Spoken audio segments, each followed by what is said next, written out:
విత్తనములు చల్లడానికి కర్షకుడు వెళ్ళాడు. అతడు చల్లుతున్న సమయంలో కొన్ని విత్తనాలు దారి పక్కన పడి తొక్కబడ్డాయి. ఆకాశ పక్షులు వాటిని తినివేశాయి. మరికొన్ని విత్తనములు రాతి నేలను పడ్డాయి. మొక్కలు మొలిచినను చెమ్మలేనందున ఆ విత్తనములు ఎండిపోయాయి. మరికొన్ని విత్తనములు ముళ్ల పొదలలో పడెను. ముళ్ల పొదలు వాటితో మొలిచినందున వాటిని అణచివేశాను. ఇంకొన్ని విత్తనములు మంచి నేలను పడినవి.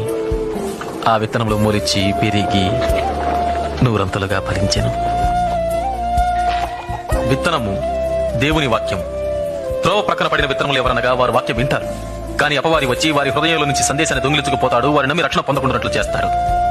రాతి నేలను పడిన విత్తనములు ఎవరంటే వారు వింటారు, సందేశాన్ని అంగీకరిస్తారు కూడా, కానీ వీరు లేనందున కొంతకాలం మాత్రమే నమ్ముతారు. ముళ్ల పొదలలో పడిన విత్తనాలు ఎవరనగా వారు వింటారు, కానీ ఈ జీవన సంబంధమైన విచారముల చేతను ధనభోగముల చేతను అణచివేయబడి తద్వారా ఫలింపని వారు.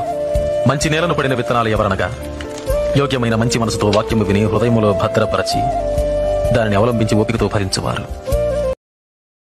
Download ShareChat.